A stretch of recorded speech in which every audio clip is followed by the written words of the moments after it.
Sesumbar ingin serbu pos keamanan. Anggota KKB Papua malah kena jebakan pasukan TNI Polri. Kelompok separatis di Papua kembali mengalami kekalahan telak ketika berperang melawan TNI Polri. Kekalahan KKB Papua kali ini terjadi begitu telak. Peristiwanya pun menjadi viral di media sosial.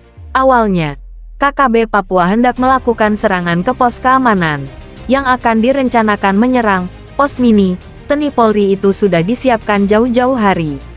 Namun sisa-sat licik KKB itu rupanya sudah diantisipasi oleh prajurit handal TNI Polri yang mana sebelum hari penyerangan itu terjadi. Ada seorang pria sebut saja Kang Mus, yang mana Kang Mus tersebut mondar-mandir di depan pos TNI Polri dengan gelagat yang memancing kecurigaan anggota TNI. Hal aneh yang dilakukan pria tersebut adalah ketika beberapa langkah melewati pos Kang Mus selalu melirik situasi di sekitar pos seolah-olah seperti orang yang memantau situasi. Gerakan aneh tersebut dilakukan selama 3 hari sebelum terjadinya penyerangan oleh KKB. Kemudian sosok tersebut berlalu pergi dari tempat itu. Melihat pemandangan yang tak lazim tersebut, prajurit TNI yang berada di pos keamanan lantas menyapa sosok yang disebut Kang Mus itu. Kala itu, pria tersebut seakan-akan mengisyaratkan bahwa akan ada serangan kelompok kriminal bersenjata ke arah pos keamanan. Isyarat itu ternyata benar adanya.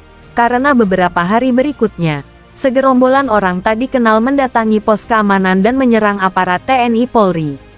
Oleh karena itu, ketika gestur tubuh pria itu memperlihatkan gerakan yang aneh, tanda-tanda itu pun langsung direspon oleh aparat TNI Polri. Setelah pria itu menjauh dari pos keamanan, aparat TNI Polri pun langsung mengambil langkah-langkah konkret. Dengan kemampuan analisa militer yang dimiliki, prajurit TNI Polri pun mulai siaga. Ini dilakukan lantaran momen buruk dikhawatirkan akan segera menerjang markas mini TNI Polri di wilayah pedalaman Papua itu. Makanya sepanjang hari, aparat TNI Polri benar-benar siaga untuk meladeni kelompok separatis yang diprediksikan bakal menyerang. Namun apa yang dinantikan itu tak kunjung datang. KKB yang biasanya bertindak nekat, sepanjang siang itu tak menampakkan batang hidungnya. Meski demikian, aparat terlatih kebanggaan NKRI itu tetap siaga. Sebab yang dinantikan adalah hal yang amat berbahaya. Ketika malam hampir tiba, kesiagaan di markas TNI Polri itu mulai ditingkatkan. Tak hanya sebatas menyiapkan persenjataan, tapi pantauan terhadap situasi di sekitar markas pun mulai ditingkatkan. Bahkan analisa tentang kelemahan pos keamanan yang kemungkinan bisa dimanfaatkan oleh KKB pun dilakukan. Untuk itu, ketika malam semakin larut, seorang prajurit TNI ditugaskan khusus untuk memasang jebakan di seputaran pintu gerbang bagian belakang pos keamanan. Tugas itu pun berakhir sempurna dan beberapa ranjau terpaksa dipasang agar memudahkan TNI Polri memantau kehadiran KKB tersebut. Detik-detik berlalu dalam situasi yang cukup mendebarkan. Bahkan ketika hari semakin larut, kesiagaan TNI Polri semakin ditingkatkan. Dalam penantian yang menegangkan itu, pantauan ke sekitar pos keamanan ditingkatkan. Sebab waktu yang dikhawatirkan pasti akan segera datang. Benar saja, saat jarum jam mulai condong ke dini hari, tiba-tiba jebakan di belakang pos keamanan berdentum keras. Dua bunyi ledakan berkuatan rendah memecah kesunyian malam yang diikuti dengan rentetan bunyi tembakan ke arah pos keamanan. Dalam situasi tersebut, prajurit TNI pun terpaksa meladeni serangan fajar tersebut. Agar tak membuang-buang peluru, prajurit TNI Polri terpaksa memilah-milah serangan. TNI Polri tak menghambur peluru sebagaimana yang dilakukan oleh kelompok kriminal bersenjata tersebut. Yang dilakukan TNI Polri adalah membalas tembakan, terlebih-lebih dari senjata yang memuntahkan peluru ke arah pos keamanan. Artinya, hanya senjata yang menembak ke arah pos keamanan, yang dibalas pula dengan tembakan oleh TNI Polri. Sementara KKB yang tak menembak, tak dibalas pula oleh prajurit terlatih kebanggaan Indonesia. Dalam pola tersebut, yang hendak ditunjukkan TNI Polri ke KKB, adalah hentikan kebiasaan menyerang. Sebab hal seperti itu bisa dilakukan pula oleh TNI Polri.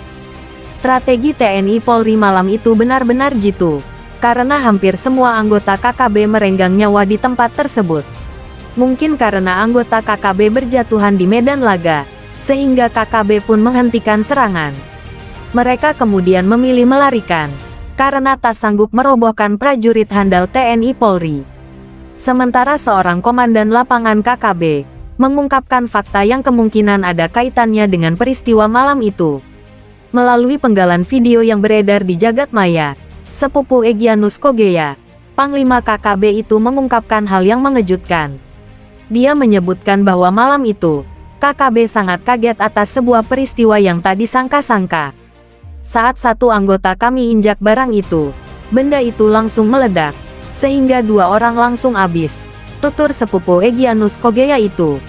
Dalam video yang viral tersebut, tak disebutkan benda apa yang meledak di pintu gerbang bagian belakang pos keamanan yang ditempati TNI Polri tersebut.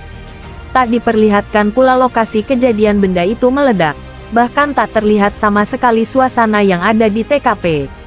Yang terlihat dalam video viral tersebut hanyalah keberadaan situasi di sekitar markas mini TNI Polri. Tak disebutkan kapan peristiwa itu terjadi dan di wilayah mana kejadian tersebut. Bahkan Komandan Operasi Lapangan KKB juga tak menyebutkan siapa saja yang jadi korban dalam peristiwa kelam itu. Ia hanya menuturkan bahwa ketika benda itu diinjak, barang itu langsung meledak dan anak buahnya langsung habis di tempat itu. Mereka semua habis. Saat benda itu diinjak dan meledak, semuanya langsung habis, katanya. Hingga saat ini situasi di pedalaman Papua masih diwarnai oleh serangan kelompok kriminal bersenjata. Serangan tersebut tak diarahkan pada warga sipil yang merupakan orang asli Papua. Yang disasar adalah aparat TNI Polri yang dianggap sebagai musuh KKB. Bila sasaran serangan meleset, maka amarah KKB dilampiaskan kepada warga sipil yang umumnya bukan orang asli Papua.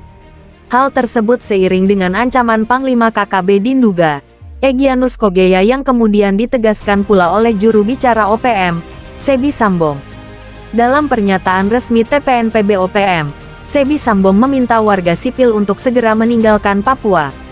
Bahkan ia juga melarang orang yang datang ke wilayah Papua, sebab Papua merupakan daerah perang. Bagi yang tak mengindahkan larangan, tanda Sebi Sambong, maka TPNPB tak akan bertanggung jawab.